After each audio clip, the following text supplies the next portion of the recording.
Hello दोस्तों, एकता में शक्ति होती है। एक प्रेरणादायक मोटिवेशनल हिंदी कहानी में आपका स्वागत है। एकता में बल होता, कहते हैं ना, अकेला इंसान कुछ नहीं कर सकता, अपनों का साथ हो तो कुछ भी कर सकता है।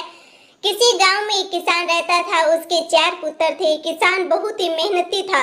यही कारण था कि उसके सभी पुत्र भी अपने हर काम को पूरी मेहनत और ईमानदारी से किया करते थे। लेकिन परेशानी यह थी कि किसान के सभी पुत्रों की आपस में बिल्कुल भी नहीं बनती थी। वो सभी छोटी छोटी बात पर आपस में लड़ते झगड़ते रहते थे।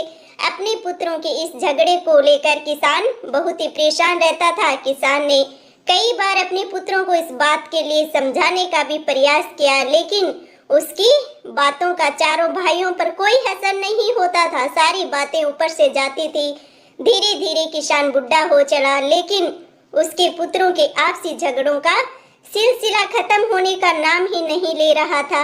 ऐसे में एक दिन किसान ने एक तरकीब निकाली और पुत्रों के झगड़े की इसी आदत को दूर करने का मन बनाया। उसने अपने सभी पुत्रों को आवाज लगाई और अपने पास बुलाया।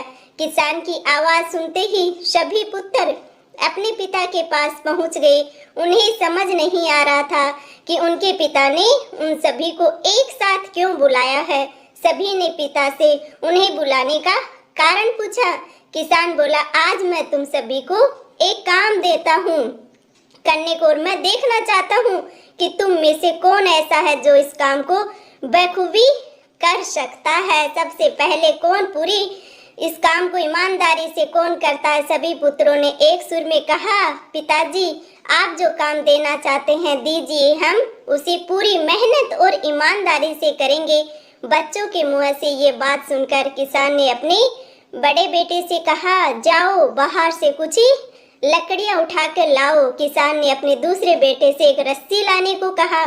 पिता के बोलते ही बड़ा बेटा लकड़ियां लाने चला गया। दूसरा बेटा रस्सी लाने के लिए बाहर की ओर दौड़ा।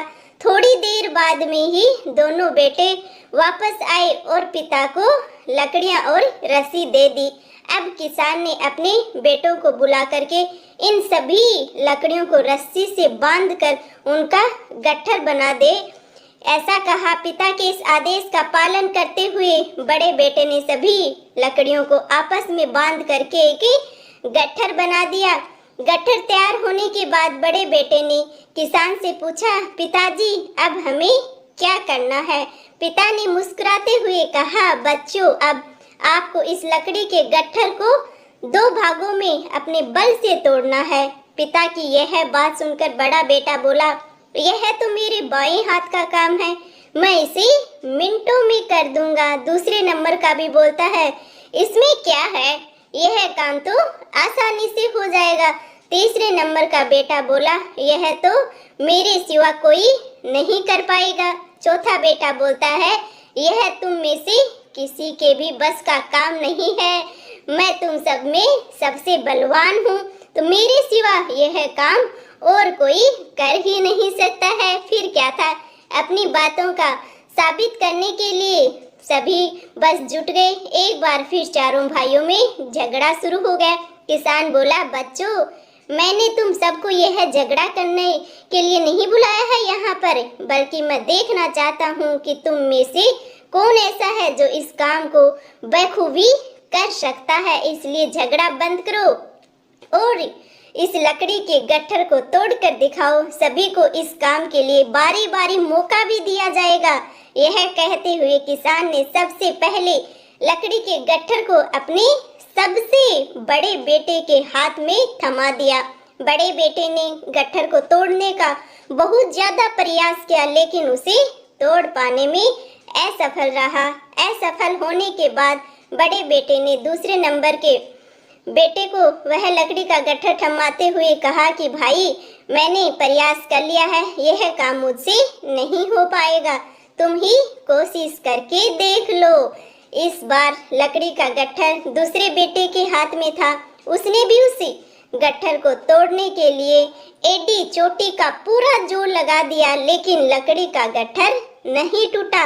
असफल होने के बाद उसने लकड़ी के गट्ठर को तीसरे नंबर के बेटे को दे दिया और कहा, यह काम बहुत कठिन है, तुम भी कोशिश कर लो, मुझसे तो ये काम नहीं हुआ है, मैं तो असफल हो गया हूँ।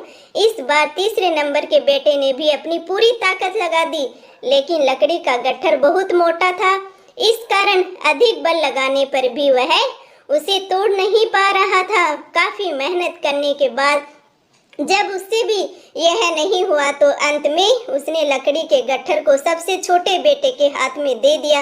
अब छोटे बेटे की बारी थी अपनी ताकत आजमाने की। उसने भी काफी प्रयास किया, लेकिन वह भी सभी भाइयों की तरह उस लकड़ी के गट्ठर को तोड़ पाने में सफल नहीं हुआ। अंत में हार कर उसने भी लकड़ी के गट्ठर को जमीन पर पटक दिया और बोला, पिताजी, यह काम तो संभव नहीं है। किसान मुस्कुराया और बोला, बच्चों, अब आप इस गट्ठर को खोलकर इसकी लकड़ियों को अलग अलग कर लो और फिर उसे तोड़ने का प्रयास करो।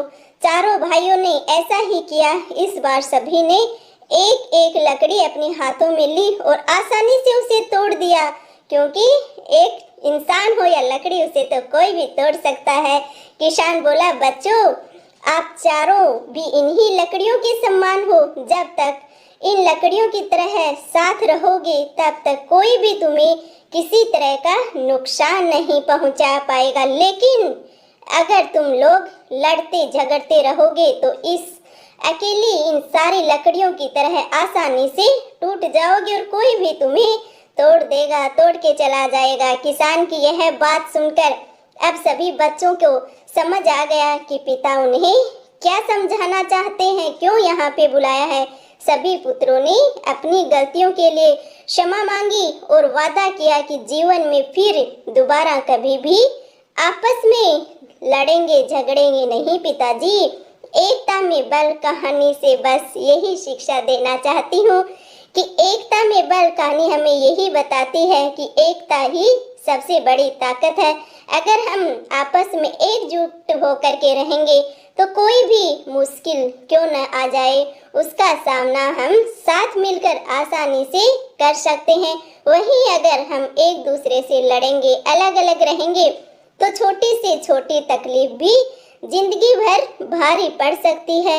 एकता में बल होता है। आप लोगों को हमारी कहानी कैसी लगी कमेंट करके जरूर बताना, क्योंकि बस कहानी के माध्यम से यही शिक्षा देना चाहती हूँ कि एकता में बल होता है और हम सबको भी एक साथ चलना है। तो बस एक साथ होकर के अपने YouTube फैमिली वालों सभी एक साथ रहिए, तो हम भी अपनी मुकाम पे आसानी से पहुंच जाएंगे। और मिलते हैं आप लोगों से एक ऐसी ही कहानी के साथ। तब तक के लिए सभी को थैंक यू जी, राम राम जी। सभी को अपना प्यार और सपोर्ट ऐसे ही बनाए रखना।